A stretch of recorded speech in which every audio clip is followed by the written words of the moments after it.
우리 함께 여러분 사랑합니다, 축복합니다 인사하겠습니다. 사랑합니다, 축복합니다.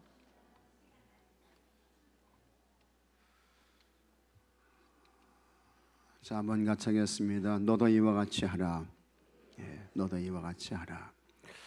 오늘 이 말씀은 선한 사마리아 사람의 비유에 관한 말씀의 내용이 되겠습니다. 여기 이제 율법 교사가 나오는데요. 이 율법 교사가 교만해요. 교만합니다. 그래서 1절 말씀 보면 25절 말씀 보면 어떤 율법 교사가 일어나 예수를 시험하이르되. 이 율법 교사가 뭔데 예수님을 시험합니까? 얼마나 이거 교만한 거예요. 얼마나 그 의도가 악하고 불의하고 못된 것입니까? 감히 율법 주반다고 말이죠. 구세주 메시아 예수님 되시는 그분을 시험하려고 덤벼드는 거예요. 이게 얼마나 참 이거 의도가 악하고 불순합니까? 마음이 악하죠. 마음이 못되죠. 우리도 이 세상의 삶을 살아갈 때 여러분 하나님 앞에서 항상 겸손하시기 바랍니다. 교회 안에서 겸손하세요. 겸손하셔야 돼요. 그리고 자기를 쳐서 말씀과 주님 앞에 순종하셔야 돼요. 예수님은 시험의 대상이 아닙니다. 예수님은 높임 받으셔야 되고 찬송 받으셔야 되고 영광 받으셔야 되고 예수님은 예배의 대상이고 존귀와 찬송과 영광을 받으실 대상인 줄로 믿으시기 바랍니다. 예수님을 이렇게 잘 높여드려야 돼요. 그렇게 되면요, 예수님께서 여러분의 마음, 여러분의 자세, 여러분의 태도, 이걸 다 예수님이 아신다고요. 보신다고요. 그리고 예수님께서 여러분들을 이번에는 높여주시는 줄로 믿으시기 바랍니다. 제가 나를 높이는구나. 나한테 영광을 올리는구나. 내가 저 인생을 높여줘야지. 저 인생을 책임져 줘야지. 저에게 은혜를 베풀어야지. 이렇게 되는 거예요. 그래서 항상 겸손하셔야 되고 언제나 겸손하셔야 되고 예수님을 높이셔요. 예수님을 찬양하셔요. 예수님께 영광을 올려드리시는 여러분들이 되시기를 바랍니다. 이 사람이 이제 관심을 가졌던 것은 예수님을 시험하기 위함인데 어떻게 하면 영생을 얻을 수 있겠는가, 이와 같은 문제를 가지고 이제 예수님께 오게 되는 것을 우리가 볼 수 있습니다. 그래서 25절에 어떤 율법 교사가 일어나 예수를 시험하이르되 선생님 내가 무엇을 하여야 영생을 얻으리까? 근데 여기서 우리가 기억해야 될 것은 영생을 얻는 것, 구원을 받는 것은요, 여러분 우리가 무엇을 해서 받을 수 있어요, 없어요? 없어요. 우리가 구원받고 죄사함 받고 영생을 얻을 수 있는 것은 무엇을 통해서만? 예수님께 대한 믿음을 통해서만. 믿으시면 아멘 하십시오. 처음부터 이 율법 교사는 접근이 잘못된 거예요. 예수님을 시험하려고 하죠. 그 다음에 뭘 해야 영생 얻는 것으로 이렇게 이제 착각을 하는 것입니다. 신앙생활에서 착각하면 안 됩니다.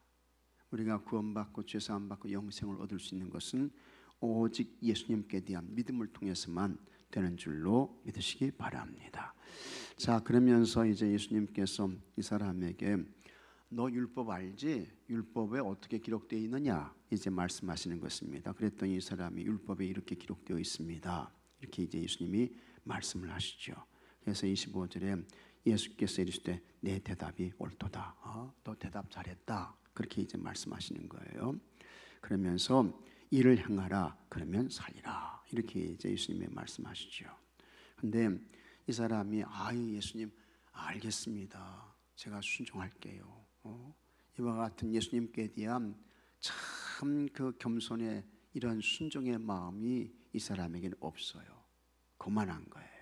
그래가지고 또 예수님을 시험하려고 자기의 의를 드러내려고 옳게 보이려고 예수님께 뭐라고 묻습니까? 29절에 그 사람이 자기를 옳게 보이려고 예수께 여짜오되 그러면 네 이웃이 누구입니까? 이렇게 이제 묻는 것입니다. 자기 의를 자꾸 드러내는 거예요. 교회에서도 여러분 자기의 내세우려고 하지 마십시오. 자기의. 아유 내가 이 정도야. 내가 이 정도로 신앙생활 오래 했고, 내가 우리 교회에서 이 정도로 기도 많이 하고 있고, 내가 우리 교회에서 이 정도로 일하고 있어. 나 이런 사람이야. 절대로 그러지 마십시오. 그러면 안 돼요. 우리는 항상 하나님 앞에서 나는 해도 무슨 종? 무익한 종입니다.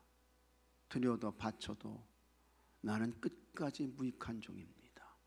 이런 마음과 태도와 자세를 가지셔야 돼요. 이 사람은 이제 그런 게 없는 거예요. 그냥 자기를 옳게 보이려고. 이웃이 누구입니까?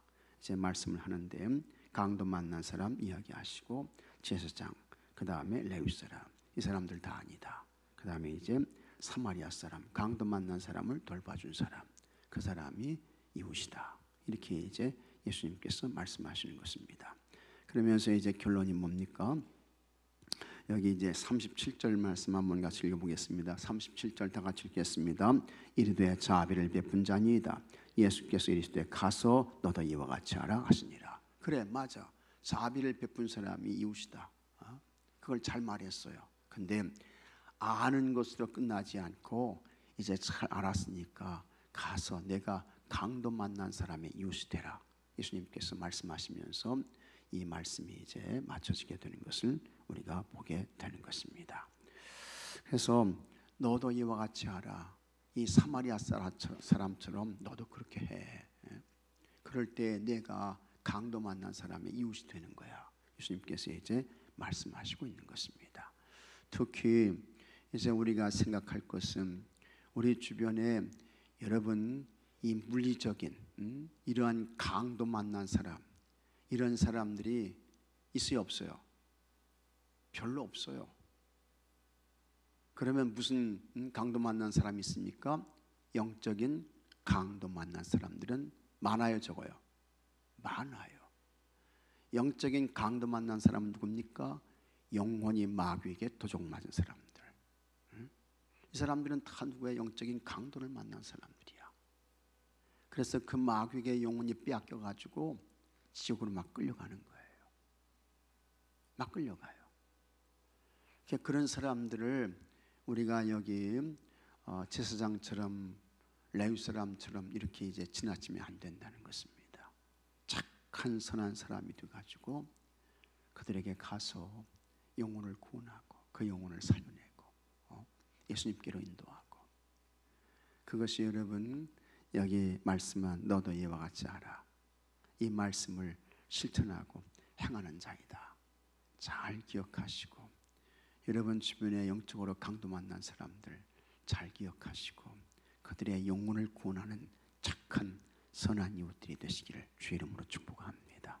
물론 어려움 당한 사람 있지요. 곤경 가운데 있는 사람 있지요.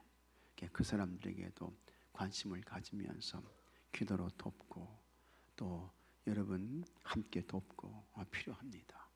그것과 함께 더 중요한 거, 영적인 강도 맞는 사람이 많다는 거예요. 그들에게 우리가 선한 이웃 되어야 된다. 오늘 내가 이 시대에 여러분들이 다 영적인 사마리아 사람이 되시기를 주의 이름으로 축복합니다. 영적인 사마리아 사람 되셔야 돼요. 사마리아 사람, 강도 만난 영혼을 구원하는 사람, 돌봐주는 사람, 건져주는 사람, 이와 같은 사람이 되셔야 하는 것입니다. 자, 그러면 여기 36절 37절 말씀 다시 한번 같이 읽어보겠습니다. 내 생각에는 이 세 사람 중에 누가 강도 만난 자의 이웃이 되겠느냐? 이르되 자비를 베푼 자니이다. 예수께서 이르시되 가서 너도 이와 같이 하라 하시니라. 아멘. 예수님은 무엇을 해야 영생을 얻을 수 있느냐는 율법 교사의 질문에 하나님을 사랑하고 이웃을 사랑하라고 하셨습니다. 또 비유를 통해 누가 참 이웃인지도 가르쳐 주셨습니다. 강도 맞는 사람의 이웃은 그에게 사랑을 실천한 사마리아인이었습니다.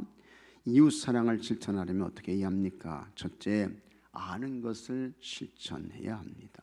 아는 것으로 끝나면 안 돼요. 아는 것으로. 율법 교사는 율법의 핵심을 잘 알고 있었습니다. 아주 잘 알았습니다. 그리고 자신이 아는 것에 자부심이 있었습니다. 율법에 뭐라고 이제 기록됐느냐, 너 율법 어떻게 읽느냐. 그러니까 이 사람이 그냥 막힘없이 예수님 앞에서 대답하잖아요. 막힘없이, 주저함 없이. 그러니까 내가 예수님 앞에서 이 정도로 내가 율법에 대해서 잘 알고 있습니다. 자기를 드러내는 거예요. 자기를 자랑하는 거예요. 예수님이 영생에 대해 율법에 기록된 것이 무엇이냐고 물으셨을 때 그는 하나님을 사랑하고 이웃을 사랑해야 한다고 막힘없이 대답했습니다. 예수님도 그 대답이 맞다고 인정해 주셨습니다. 그러나 예수님의 가르침은 한 걸음 더 나아갑니다. 참된 사랑은 머리로 아는 것만으로 부족합니다. 아는 것, 그게 전부가 아니라는 거예요. 예수님은 율법 교사에게 지식으로 알고 있는 것을 실천하라고 명령하셨습니다. 그래서 여러분, 야고보서는 오죽하면 행함이 없으면 그 믿음은 무슨 믿음? 죽은 믿음. 영혼이 없는 몸이 죽은 것처럼, 영혼이 없는 몸은 죽은 거예요. 죽은 것처럼 행함이 없는 믿음은 무슨 믿음이요? 죽은 믿음이야. 죽은 믿음. 강도 만난 사람의 이웃은 이웃사랑을 지시고 아는 제사장도 레위인도 아니었습니다. 사랑을 실천한 사마리아인만이 참된 이웃이었습니다. 그래서 영혼 구원해야 돼, 영혼 구원받지 못하면 지옥 가, 천국 못 가, 우리 다 알고 있잖아요. 근데 아는 것으로 끝나면 소용없는 거야. 가서 영혼을 구원해야지, 영혼을 살려내야지. 우리가 진심으로 이웃을 사랑하려면 성경을 통해 배워서 알게 된 거, 이거 여러분 실천해야 할 줄로 믿습니다. 교회 오래 다녀서 지식 많죠. 그래가지고 그냥 성경만 읽으면 그 말씀 다 아는 것 같아요. 근데 여러분 실천이 있어야지, 행함이 있어야지. 행함이, 실천이. 그 다음에 둘째, 참 이웃이 누구인지 알아야 합니다. 율법 교사는 자기를 옳게 보이려고 이웃이 누구인지 예수님께 물었습니다. 평소 율법을 잘 지키던 그는 가난하고 궁핍한 사람들에게 적절한 자선을 베풀었을 것입니다. 그는 가난하고 궁핍한 사람이 이웃이라고 생각했습니다. 그러나 예수님은 비유를 들어 누가 참된 이웃인지 가르쳐 주셨습니다. 예수님은 어려운 상황에 있는 사람을 돕는 사람이 참 이웃이라고 말씀하셨습니다.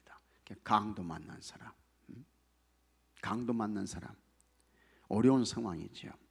이 사람을 돕는 사람이 참된 이웃이다. 오늘 우리도 영적인 좋은 이웃이 돼야 돼요.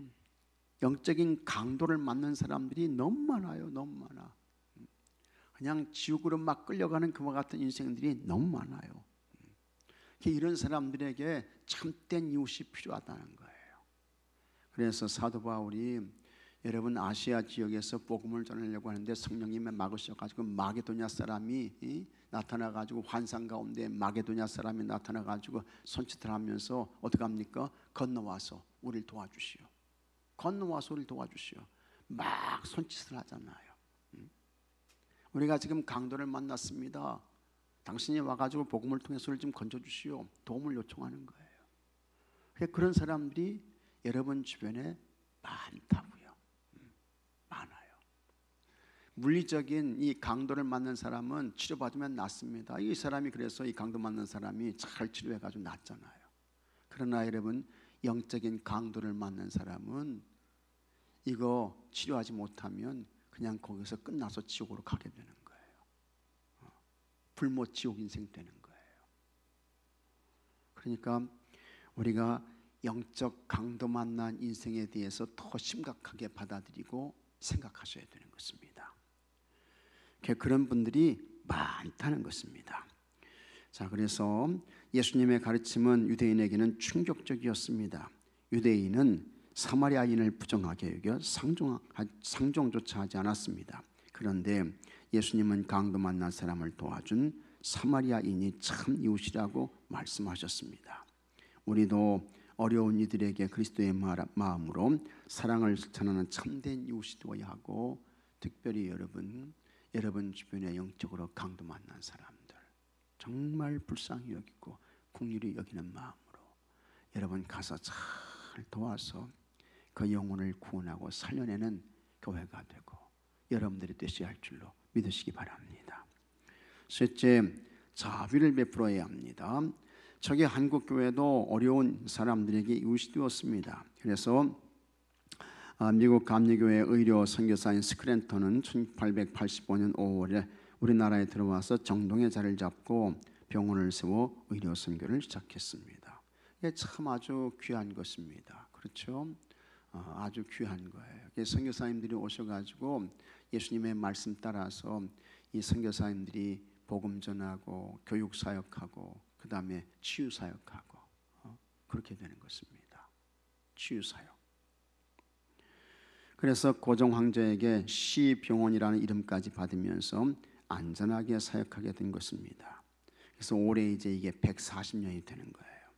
그러나 스크랜턴은 2년 만에 가난하고 생활이 어려운 사람들이 모여 사는 스덴박 애옥에 이게 이제 이 아현동이 되는 것입니다. 아현동 고개 이렇게 되는 것이고요. 그 다음에 동대문 안 낙산 언덕, 그 다음에 남대문항 상동 언덕에도 시약소를 개설했습니다. 그래서 이곳이 이제 각각 아현교회, 상동교회, 동대문교회로 발전하게 되는데 이 지금 보게 되면 이 동대문교회는 없어졌어요. 이 동대문교회가. 그래가지고 우리 감리교회에서 이제 올해 하는 아주 중요한 그 선교 사업 가운데 하나가 이 동대문 교회를 회복하는 거예요. 이 서울시가 이제 이 구역 정리 사업을 하면서 그 동대문 교회가 있었던 아주 우리 감리교 역사의 중요한 그와 같은 역사적인 교회거든요. 그 교회가 다 수용돼 버렸어요.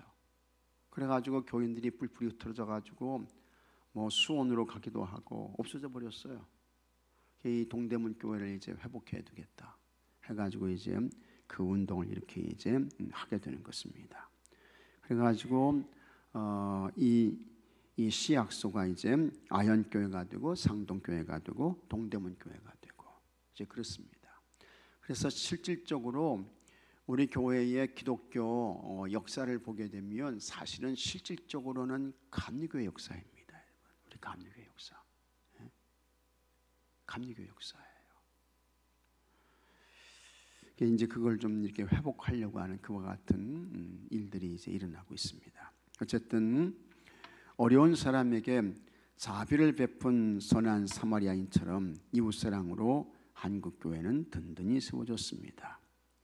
우리에게도 어려운 사람에게 자비를 베풀어야 할 사명이 있음을 기억해야 합니다. 우리가 이제 받았으니까, 받았잖아요. 140년 전에 우리가 엄청난 은혜와 도움을 받았잖아요.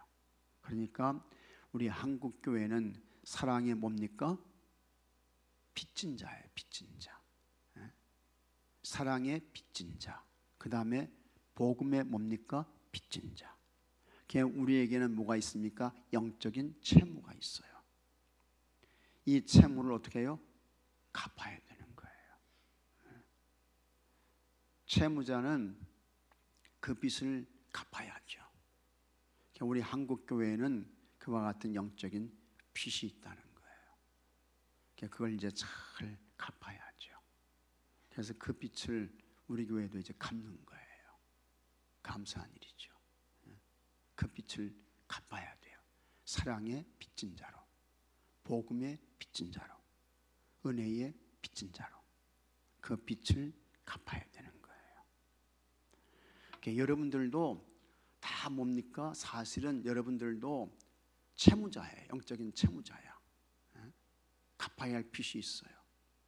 예수님께서 여러분들을 아시고 여러분들을 정하시고 여러분들을 부르시고 여러분들을 의롭게 하시고 여러분들을 영화롭게 해주셨습니다.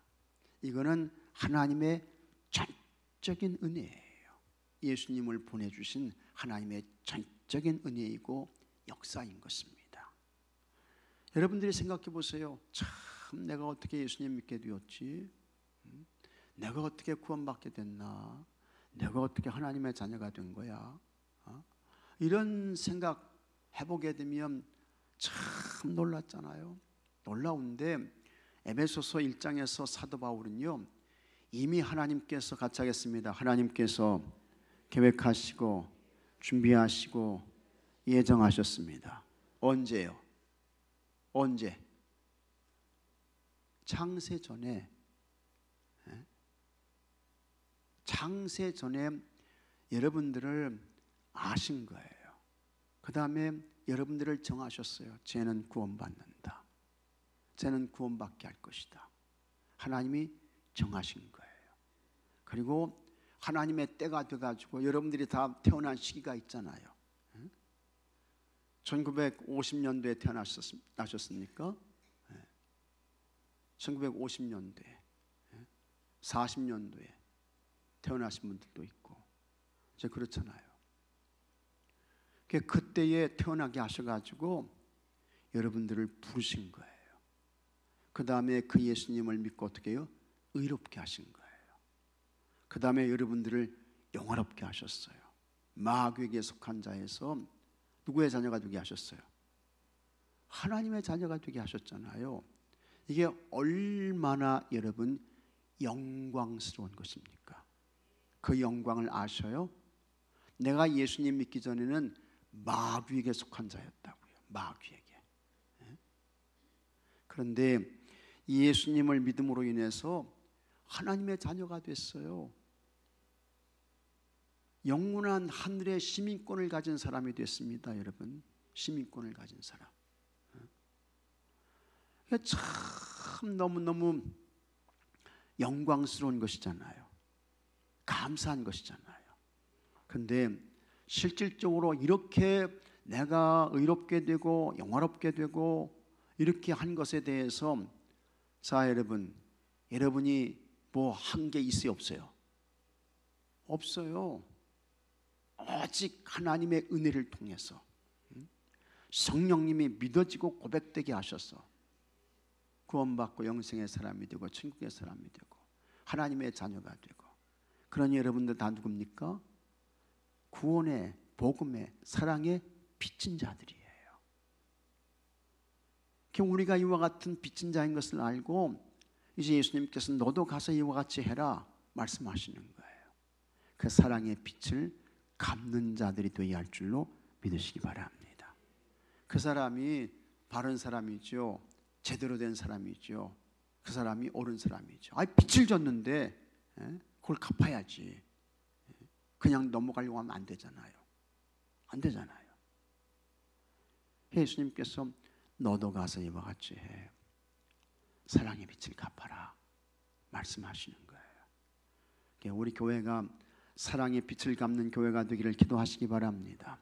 여러분들도 사랑의 빚을 갚는 자들이 되셔야 돼요. 사랑의 빚을 갚으셔야 돼. 사랑의 빚진 자가 된 것입니다. 자, 그래서 우리에게도 어려운 사람에게 자비를 베풀어야 할 사명이 있음을 기억해야 합니다. 하나님 사랑은 이웃사랑과 분리될 수 없습니다. 예수님은 오늘도 이웃사랑에 대해 너도 이와 같이 하라 명령하십니다. 초기 한국교회는 예수님의 가르침대로 선한 사마리아인처럼 이웃사랑을 삶으로 실천했습니다. 초대교회는 참 대단했죠. 한국교회도 마찬가지였습니다. 한국교회도. 초대교회는 자기 있는 물건을 다 팔았어요. 다 팔았어. 그래가지고 자기 것이라고 우기는 사람이 없었어요. 예루살렘 초대교회는.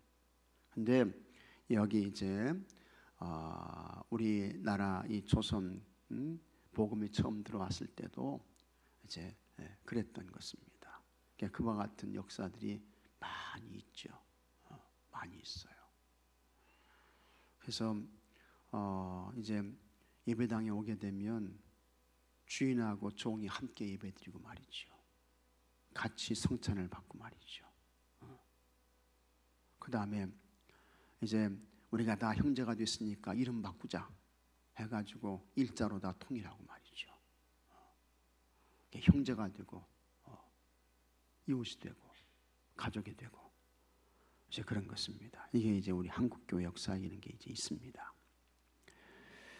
그래서 초기 한국교회는 예수님의 가르침대로 선한 사마리아인처럼 이웃사랑을 삶으로 실천했습니다. 그 아름다운 전통이 우리 안에 흐르고 있습니다. 구체적이고 실제적인 행함으로 주님의 가르침을 이 땅에 드러내야 하겠습니다. 그래서 여러분 다 사랑의 빛을 갚는 여러분 모두가 되시기를 주의 이름으로 축복합니다. 사랑의 빛을 갚는 좋은 분들 되세요. 자, 묵상 질문 1번. 알면서도 실천하지 못하는 말씀은 무엇입니까? 알면서도 실천하는 말씀이 있습니까? 없습니까? 있으셔요? 없으셔요? 많죠. 용서하라고 하는데 이게 도대체 용서가 돼야지 이게. 축복하라는데 이게 도대체 축복이 돼야 말이죠 이게. 내가 먼저 손을 내밀라고 하는데 이게 손이 내밀어져야지 말이지. 기도 많이 하셔야 돼요. 기도 많이 하셔야 돼요. 하나님의 은혜 주셔야 할 줄로 믿으시기 바랍니다. 성령님이 도와주셔야 돼요. 그 다음에 또 성령님께서 역사하시면요, 너 억지로라도 그렇게 해야 돼. 자꾸 성령님이 짓누르셔요. 짓눌러.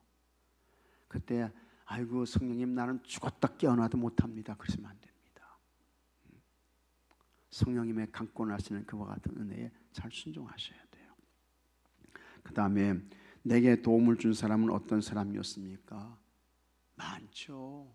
여러분들에게 도움 준 사람, 복음 전해준 사람, 교회로 이끌어가지고 예수님 믿게 한 사람들 참 많아요. 여러분들이 믿음에 반듯하게 설 수 있도록 지금도 어김없이 내 이름을 불러가면서 기도하시는 분들 많죠.